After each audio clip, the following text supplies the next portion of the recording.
아마 여러분들은 십자가에 달려있는 죄수의 모습을 보셨을 것입니다. 너무나도 처참하다는 생각을 볼 때마다 우리는 가집니다.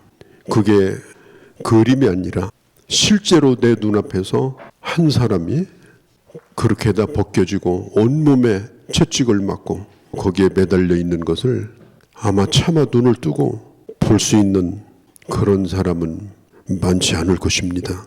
이사야서 53장 3절에 있는 말씀처럼 예수님의 그 고난의 모습을 보았던 이사야는 마치 사람들이 얼굴을 가리우고 그리고 그는 멸시를 당하였다. 십자가에 달리신 예수 그리스도를 눈을 뜨고 볼 수 없어서 너무나도 흉하여서 얼굴을 가리고 지나갈 수밖에 없는 그런 광경을 선지자가 보았습니다. 그런데 놀라운 것은 교회가 세워진 곳마다 십자가가 세워져 있습니다. 선한 일을 행하는 지구촌 곳곳마다 십자가가 세워져 있습니다. 사랑이 필요한 곳에 십자가를 들고 사람들은 다가갑니다. 만일 이 지구상에서 십자가가 사라진다면 사랑도 사라질 겁니다. 십자가가 사라진다면 교회도 분명히 없을 겁니다. 십자가가 사라진다면 기독교는 더 이상 존재하지 않을 것입니다. 왜 십자가가 필요한 것인가? 십자가는 하나님의 영원하신 계획입니다. 하나님께서 죄인된 인간을 구원하기 위해서 하나님의 계획을 이루기 위해서 꼭 필요한 것이 십자가였기 때문에 그 십자가가 있어야만 되는 것입니다. 예수님도 그가 십자가를 앞에다 두고 겟세마네 동산에서 기도하실 때에 그런 의문을 품어본 적이 있습니다. 꼭 십자가여야 하는가? 아버지요, 이 고난의 잔이어야만 합니까? 이 고난의 잔을 그냥 지나가게 할 수는 없는 것입니까? 지금 저 밑에서는 횃불을 들고 가룟 유다를 앞장 세우고 손에 무기를 들고 예수님을 잡으러 오는 그 시간, 이제 마지막에 가까웠음을 우리 주님은 아십니다. 성부 하나님을 향하여 묻습니다. 예수님도 육신을 가지고 있기 때문에 자정이 되는 그 시간에 우리 주님은 마태복음 26장 38절 39절에 있는 것처럼 내가 심히 고민하여 죽게 되었다. 아버지여, 이 잔을 내게서 옮길 수 있다면 옮기게 해달라고 하나님을 향해서 구했습니다. 그러나 하나님은 그 기도를 허락하지 아니하셨습니다. 예수를 잡으러 오는 자들은 그 동산까지 찾아왔고 예수님의 제자들은 다 떠나갔고 어떤 제자는 예수님을 배반했고 그리고 끌려가서 말로 다 할 수 없는 수치를 겪고 그 십자가에 달리셨습니다. 예수님 당시에 로마 사람들은 그 십자가를 아주 혐오했습니다. 왜냐하면 그 십자가에 달려서 죽는 모습은 너무나도 혐오스럽기 때문에 아무리 잘 얘기해도 그것은 아름다울 수 없는 가장 끔찍한 그런 형벌이기 때문에 왕을 도와주었던 그 당시 철학자였던 로마의 키케로가 이 십자가는 가장 잔혹하고 역겨운 형벌이라고 그렇게 말을 했습니다. 그래서 십자가에 죽는 죄인은 아주 잔혹한 죄를 저지른 범죄자에게만 해당이 되는 형벌입니다. 그리고 아무리 큰 죄를 지었다 하더라도 로마 시민권을 가진 사람에게는 이 형벌을 허락하지 아니했습니다. 그때 당시 로마 시대에 이 십자가형이라는 단어 자체가 없었다고 합니다. 왜냐하면 우리 로마 시민들과는 상관이 없는 야만인들에게나 쓰는 단어다, 이렇게 했다고 그래요. 그래서 그런 단어 자체를 만들지 않았고 또 라틴어의 크룩스라고 하는 이 십자가라고 하는 이 단어는 로마 사람들이 아주 나쁜 욕을 할 때 쓰는 크룩스, 그런 단어로만 사용을 했다고 합니다. 그래서 될 수 있으면 그 언급을 피했다고 그래요. 키케로의 기록에 의하면은 그때 당시 노마의 재판정에서 이 십자가의 형을 집행하는 그런 형벌을 내릴 때에 노마어로 이렇게 말했다고 합니다. 아르보리 아펠리키 소스펜티토. 이 말이 뭐냐면 불길한 나무에 그를 매달아라. 십자가라는 말을 쓰지 않고 재수 없는 불길한 나무에 그를 매달아라. 이렇게 하는 말로 대신했다고 그래요. 그런데 복음이 노마에 들어왔습니다. 그리고 그리스도인의 입에서 십자가를 자랑스럽게 전했습니다. 그러니 노마 황제가 좋아하겠습니까? 십자가에 달린 그 자를 자기 주요 왕이라고 하니, 그에게 충성을 바치겠다고 하니, 이것은 그야말로 끔찍한 얘기입니다. 그들에게는 복음이 아니었습니다. 유대인들에게도 이 십자가는 저주의 상징입니다. 신명기 21장이나 갈라디아서 3장에 보면 나무에 달린 자는 하나님의 저주 아래 놓인 자다. 예수 그리스도께서 십자가에 달려 죽게 한 유대인들의 지도자인 대제사장과 이천교 지도자들도 예수님을 그렇게 나무에 매단 것도 예수님은 저주를 받은 자라고 하는 것을 모든 사람에게 보여주기 위해서 노마법에 의하여 십자가에 예수님을 매달게 한 것입니다. 그것도 성 안에서는 결코 십자가형을 집행하지 않았습니다. 그래서 예수님은 십자가를 지고 저 성 밖으로 나가서 저 골고다의 해골이라고 하는 곳에 가서 거기에 달리신 겁니다. 유대인들은 그 머릿속에 나무에 달린 자 이렇게 말하면 하나님의 저주를 받았다, 같은 뜻입니다. 유대인 가운데 정통 유대인, 머리끝서부터 뼛속까지 유대인의 정신으로 가득 찼던 한 사람, 지성인, 그가 바로 바울입니다. 바울은 예수 믿기 전에 그는 진정한 유대인이었습니다. 그런데 어느 날 예루살렘에서부터 어떤 무리들이 십자가에 달려 죽은 자를 전하고 있었어요. 바울은 이것은 매우 비정상적이라고 생각을 했습니다. 그런 자를 찬양하고 그런 자를 예배하고 가만히 들어보니까 그 자가 유대인들이 기다리는 메시아라는 거예요. 자기가 기다리는 그 메시아가 그 나무에 달린 자라는 거예요. 이건 인정할 수도 없을 뿐더러 이것은 자기가 기다리는 메시아를 모독하는 것이고 그 메시아를 보내시는 하나님을 모독하는 것이고 도저히 용서할 수 없는 죄라고 생각을 하고, 바울은 누가 시켜서가 아니라 그런 자는 다 죽여야 된다. 어떻게 십자가에 달린 자가 그리스도냐? 어떻게 십자가에 달린 자가 우리의 왕이냐? 그래서 그는 교회를 핍박하는데 그는 앞장섰던 자입니다. 십자가는 바울에게는 끔찍한 것이었습니다. 혐오스러운 것이었습니다. 그런데 놀라운 것은 바울이 그 예수를 만나요. 네가 핍박하는 예수가 나다. 내가 그다. 그는 예수 그리스도를 만나고 그는 그리스도인이 됐습니다.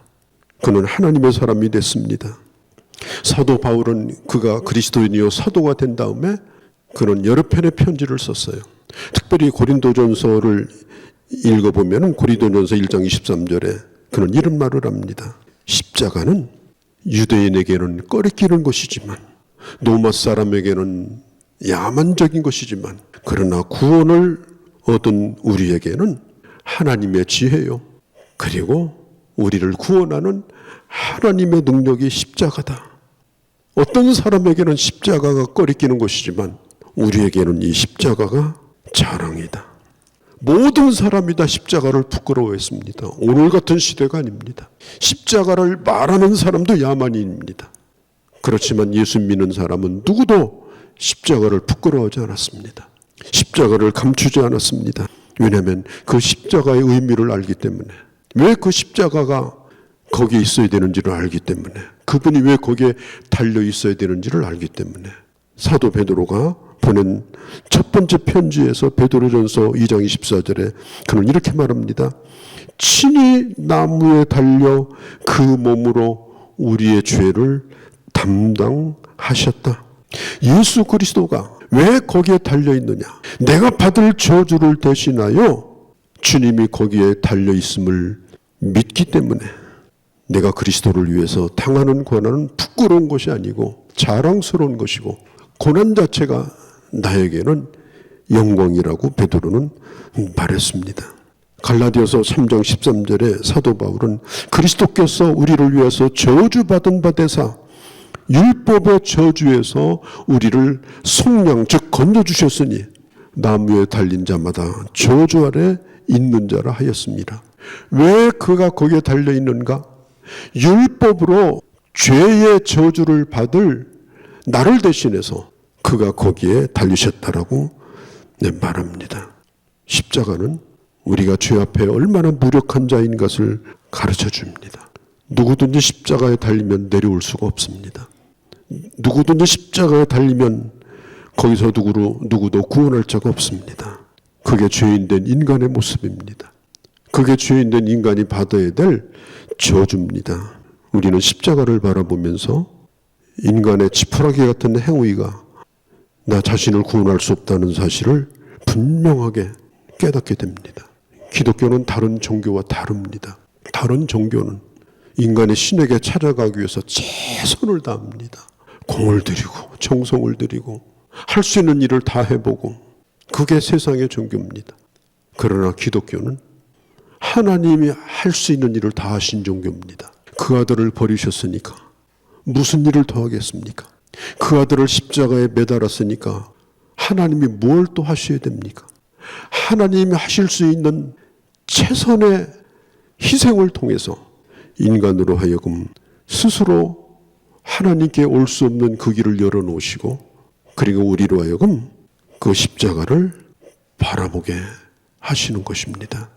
십자가는 그리스도가 없다면 구원이 없다는 것을 분명하게 우리에게 가르쳐 주십니다.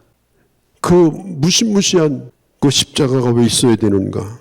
전능하신 하나님도 너무나 공의롭기 때문에 죄를 덮어둘 수 없기 때문에 다른 방법으로 인간을 구원할 방식이 없기 때문에 하나님께서 선택할 수밖에 없는 그 길이 바로 십자가입니다. 그래서 예수를 진짜로 믿는 사람은 십자가를 부끄러워하지 않습니다. 히브리서 기자는 말합니다. 믿음의 주요 온전케 하시는 이인 예수를 바라보자.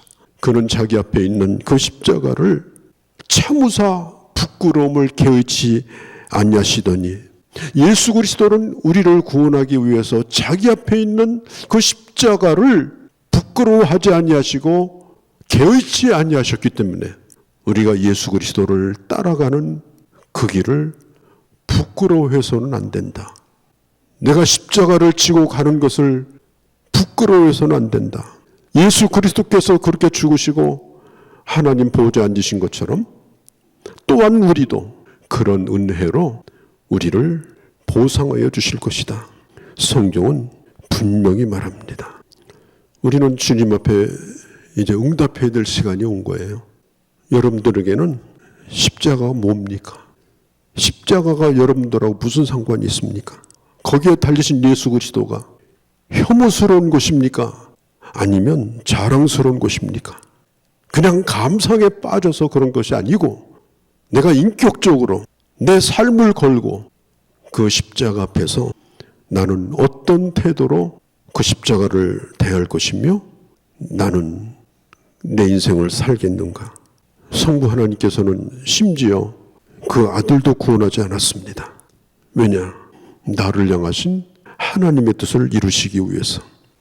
퓨리탄 청교도이자 옥스퍼드 대학교 교수인 존 오회는 이런 말을 했습니다. 그리스도의 죽음 없이는 우리의 죄에 대한 죽음도 없다. 내 죄가 끝장나는 이것은 그리스도의 죽음 없이는 결단코 있을 수가 없다. 너무나 하나님은 공의롭고 거룩하시기 때문에 십자가가 있어야 하고 너무나 하나님은 우리를 사랑하시기 때문에 그 십자가가 있어야 되는 겁니다. 오늘 로마서 5장 본문은 말합니다. 우리가 아직 죄인 되었을 때 우리를 위하여 죽으심으로 우리에 대한 하나님의 사랑을 확실하게 보여주셨다. 영적 감각도 없고 하나님을 찾지도 않고 심지어 하나님의 원수가 되고 약간의 죄를 진 것이 아니라 아주 본질적으로 뼛속까지 전제론적으로 죄인인 인간의 죄, 이건 뭘 거품 내서 씻는다고 없어지는 게 아닙니다. 예수 그리스도의 십자가를 통해서 우리의 죄가 사라졌음을 확인시켜 준 것이 바로 십자가입니다. 여러분, 우리는 십자가 앞에서 두 가지를 생각해야 됩니다. 첫 번째, 십자가는 서기 30년경에 저 유대 나라에서 하나님의 아들이 실제로 못 박혀 죽은 역사적 사건이라는 것, 그분이 나사렛 예수라는 것, 또 한 가지는 그분은 바로 나를 위해서 죽으셨다는 것. 그래서 나는 그분을 믿는다. 이 고백이 분명해야 되는 것입니다. 갈라디아서 6장 14절, 그러나 내게는 우리 주 예수 그리스도의 십자가 외에 자랑할 것이 없으니 세상이 나를 대하여 십자가에 못 박고 예수 믿는 것이 그렇게 고통스러워. 그러나 내가 또한 세상을 향하여 그러하도다. 나를 못 박는다 할지라도 나는 이미 죽은 자이기 때문에 예수 안에서 죽은 자로 하나님의 사람으로 나는 살 것이다. 이것이 바로 바울의 결심이고 또한 여러분들이 앞으로 살아갈 남은 여러분들의 삶이 되어주시기를 주의 이름으로 축복합니다. 할렐루야. 하나님 아버지, 우리 주님 걸어오신 그 고난의 길을 한 걸음 한 걸음 따라 이제 십자가에 이르렀고, 그리고 오늘 이 시간 한 사람 한 사람이 십자가를 바라보며 이 십자가가 왜 그렇게 중요한 것인지, 나와 어떤 상관이 있는지, 그 십자가와 어떤 관계를 맺고 내가 내 남은 생을 살아야 되는지 오늘 분명하게 들었습니다. 하나님, 십자가를 짓밟고 가는, 아니면 십자가를 끌고 가는 인생은 결코 살지 않게 하시고, 아버지 삶의 십자가를 잘 지고, 그리고 우리의 사는 모습이 복음이 되어지고 우리의 외치는 말이 하나님의 말씀이 되어서 이 복음 전하며 살아가는 저희가 되게 하여 주옵소서. 주께서 저들의 손을 붙들어 주시고 아버지 이제로부터 영원까지 우리 하나님께서 함께 하시며 동행하시며 역사하여 주시옵소서. 또 주님 부활의 아침을 기다립니다. 하나님 앞에 큰 영광을 돌리며 아버지 우리 주님을 예배하는 저희 모두가 또한 되게 하여 주시옵소서. 우리 주 예수님의 이름으로 기도하옵나이다. 아멘.